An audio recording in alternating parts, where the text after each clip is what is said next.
Hey everybody, today we're talking about sins of the father. Is Worf going to be executed? Welcome to the Louise Book Series channel. I'm Christina. I've got my co-host from the books here today, Mr. Casanova. He saw me come over here, he ran. Okay, so today we're talking about sins of the father. Disc 5 of Season 3, Episode 165.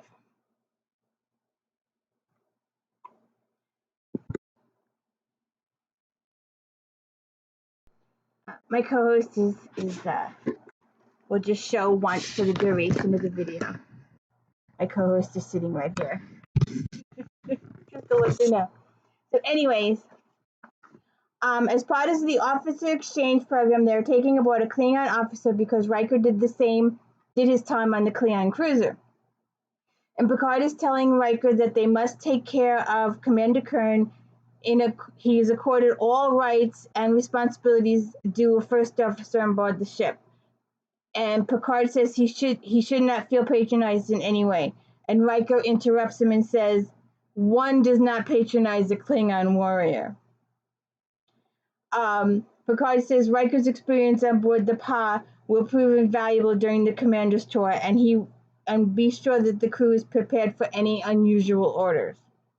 Riker says the Klingons are very thorough. He is sure the Commander Kurn has studied for his assignment just as I studied for my assignment with them.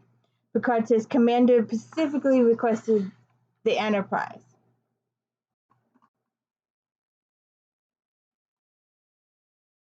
Oh, where is Calamini? Calamini should be here. And he's not when they go and greet the Klingon.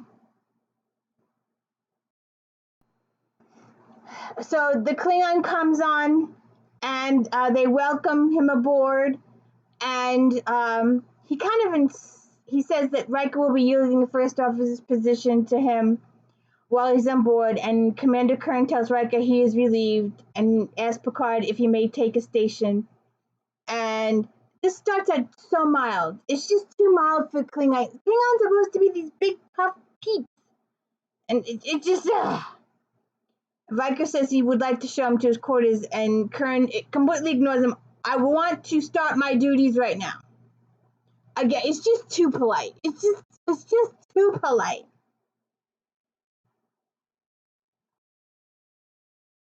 Right, we get to the bridge. We have extras. There are extras on the bridge. And he's telling everyone that he has the rank of commander in the Klingon Defense Force. And then he turns, and they will address him as commander or sir at all times. Kurn goes on to say he's fully aware of all Starfleet regulations and they will be strictly adhered to by all personnel. And while I'm in command, it is my intention to bring a sense of discipline that you may not be accustomed to. You see right there. Then he turns to Picard and says, "With your permission, Captain." The look on Riker's face is priceless.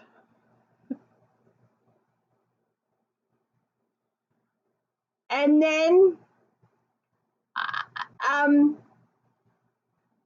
Kirk goes on to say that he studied all their Starfleet records. Did they give him classified records? I hope not. I mean, why are they allowing him access to all this stuff? It just, he's the enemy. It just, He says the records are impressive and we shall see if you live up to your reputations. He catches Wesley having a moment with Data and he picks on Wesley. It's like the teacher who catches you passing notes when you're in high school. And you always hate when the whole class turns around and looks at you because the teacher saw it. And then he turns and tells the captain that the crew awaits his orders. And I'm like, oh, Jesus God. And where is Troy in all this? Next scene is in 10 forward. And Riker is joining Wesley. Riker asks Wesley if there's something wrong. Commander Kurn, perhaps. And Wesley says he doesn't seem to like me and he cannot do anything right for the commander. Every time I respond to an order, he jumps down my throat and I don't know what I'm doing.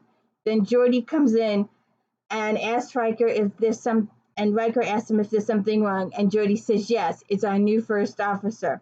And Riker says, I take it he found something wrong with engineering. And Geordi's like, the entire section. He pulled a surprise inspection. Excuse me, why are they allowing Klingons in engineering? What's up with that? This is supposed to be secret stuff. And Geordi explains he was in the middle of a maintenance cycle, and he tried to explain it, but the guy wouldn't accept his explanation. And Geordi says they will all be pulling double shifts to get ready for the next inspection. Riker sighs and says his style of command is just different. The Klingons believe in obedience and a strict formality of command. Geordi says, yeah, but this is not a Klingon vessel. Hey, when Riker was on the Klingon ship, he had to conform to their ways too. This Kurn needs to conform to ours. And Wesley said it's not just us. He's been leaning into everybody pretty hard, except the one guy who really wouldn't mind. What happens up with this? What's with all the cute talk, the nice talk, the conversational talk? It's not Klingon! I'm just saying.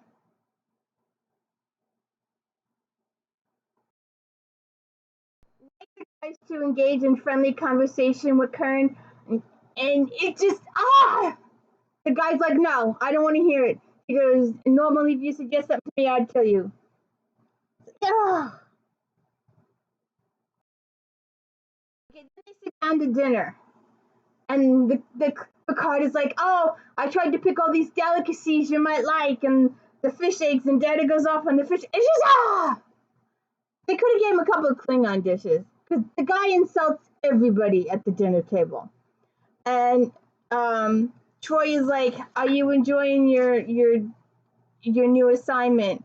And he's like, I find the constraints a bit difficult to conform to, and just a short while ago, I had to stop myself from killing Commander Riker. He was trying to communicate the crew's sense of discomfort with my style command. Under normal circumstances, I would consider that a challenge to my authority. Picard says one of the aims of the exchange program, Commander, is for all of us to learn tolerance. As for my crew, it may be healthy to shake up the status quo a little bit. And they're all sitting there going, what? You're supposed to be our leader. You're supposed to defend us.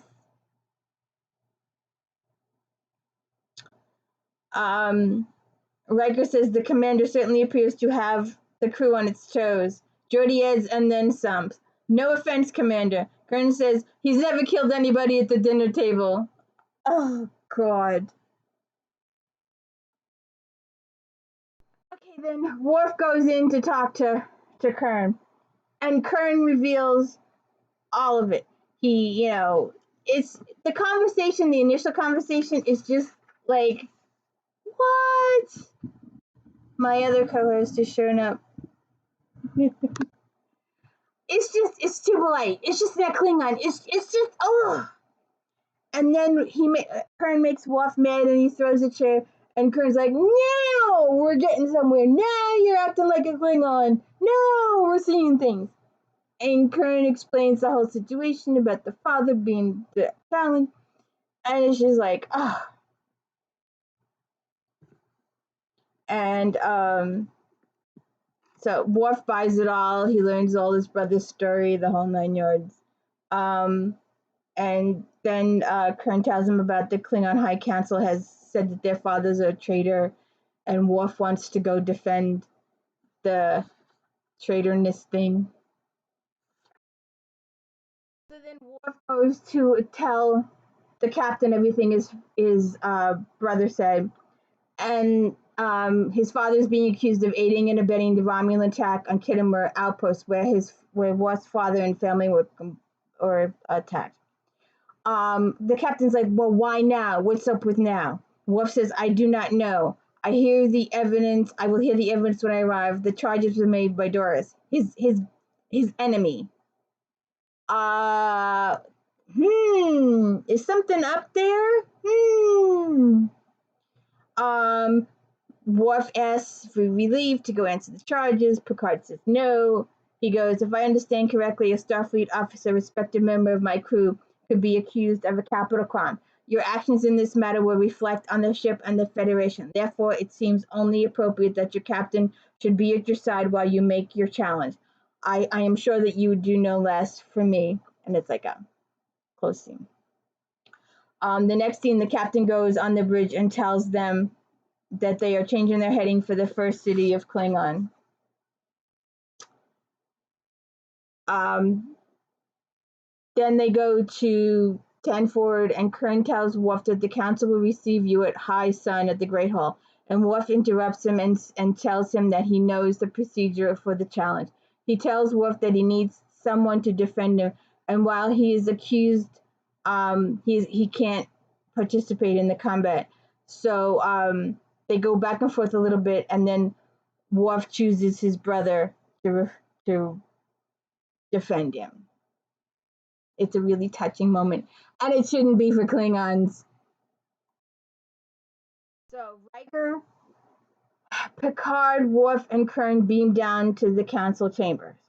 Worf says he has come to challenge the lies that have been spoken about his father. The counselor says, Worf, son of Morg, you have challenged the judgment of the council. Are you prepared to answer this if you fail? Worf says yes, with my life. And they ask why Kurn is here, and he lies about his father and says he is standing by Worf's side. He lies who his father is. Doris says, you claim a birthright you have forsaken, and Worf says he has not forsaken his heritage, that he is Klingon, and that his heart is of this world. My blood is as yours is. And Doris says, yet you come wearing a child's uniform and you bring outsiders. Picard interrupts and says he's here at his own request and identifies himself.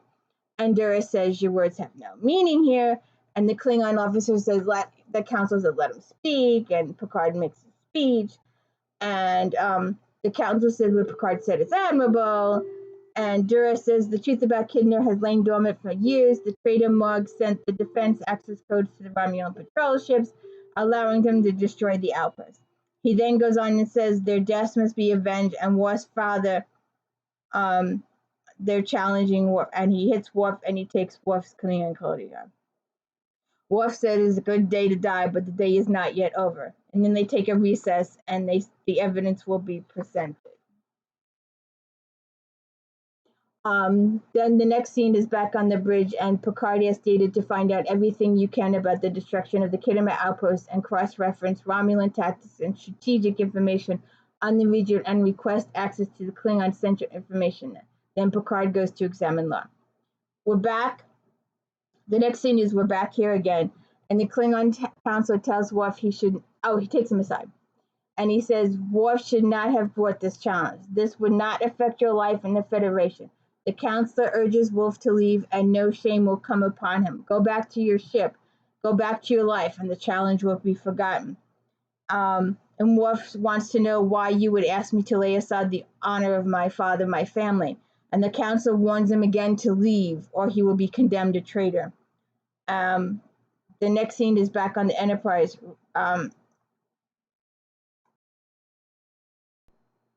Riker asks Data what Federation ship was the closest to Khitomer. At the time of the attack, Data says the Intrepid, and Riker tells him to contact Starfleet and get all the logs of the Intrepid.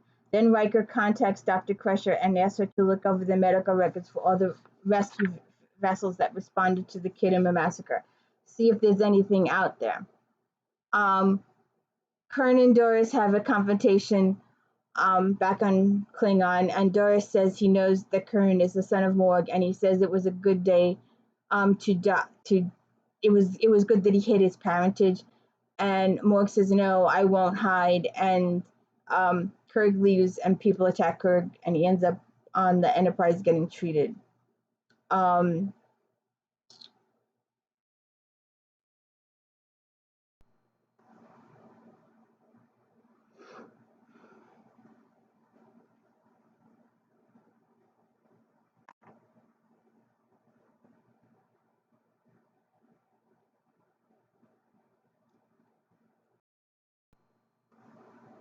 I'm sorry, my friend wanted attention.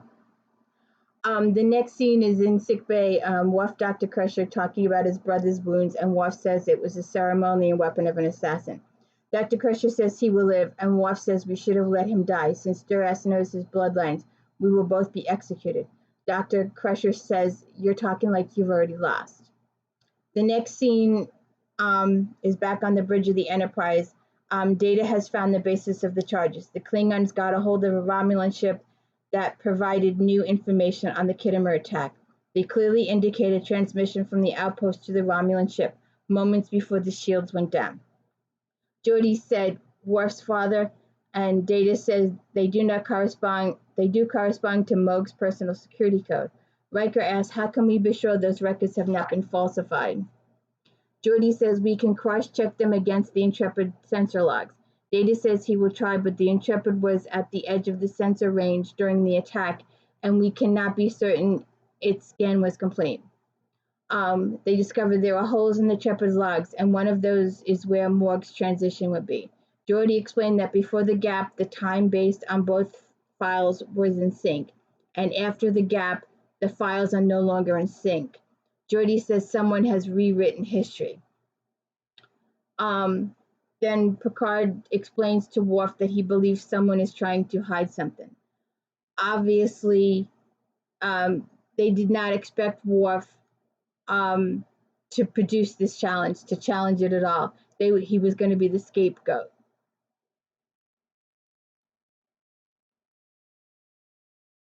Before I move on, I just wanted to mention that Worf and Picard have a little tete-a-tete, and then Worf asks him if he would replace his brother in the conference here. And I've got 2 co-hosts today. 2. There's one over here too. Okay. So back on Klingon, the captain and Duras have words. Then we go back to the ship, and Dr. Crusher says Worf was not the only survivor of Kittimer massacre. Another woman was found with him, his nurse, and she was severely injured and transferred to Starbase 24 for treatment. And they found her location, and Riker interrupts the proceedings to tell Picard, and Picard goes to investigate. So Picard goes to talk to the Hellas, and she refuses to go with him. Then he leaves her place and he's attacked, and then she helps him in the attack, and she goes back with him.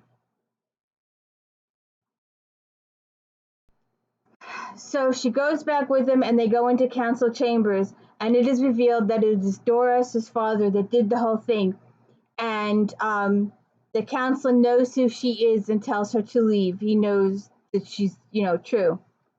And Worf wants to know whether they judged his father guilty when they knew he was not, because Worf was the scapegoat. He wasn't on the planet. He was off in the Federation. Who knew that he would even hear of this thing? And if they do Duras' family is really rich and powerful, and it will cause a huge civil war. So they can't blame Duras' family because of the Civil War bit.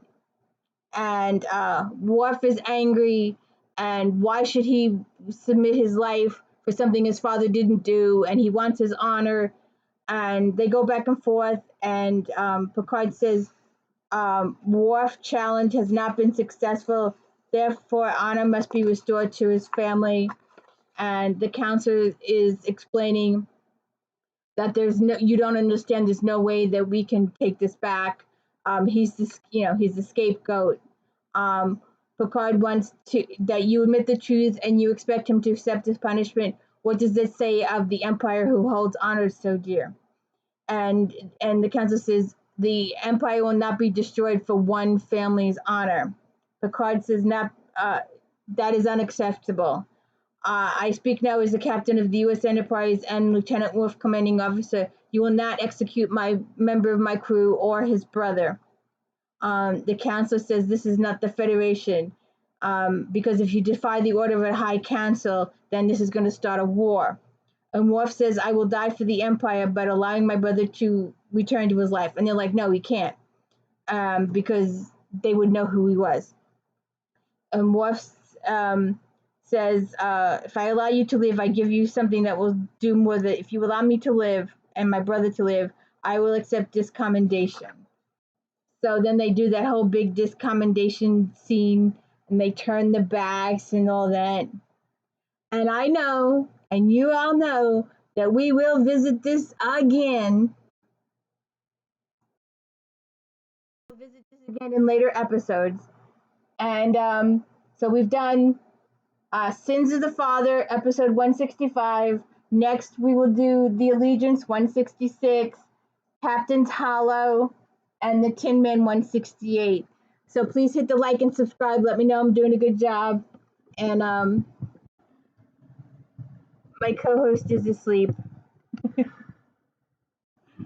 So please hit the like and subscribe and let me know I'm doing a good job. I'm just talking Star Trek, talking books, reviewing books.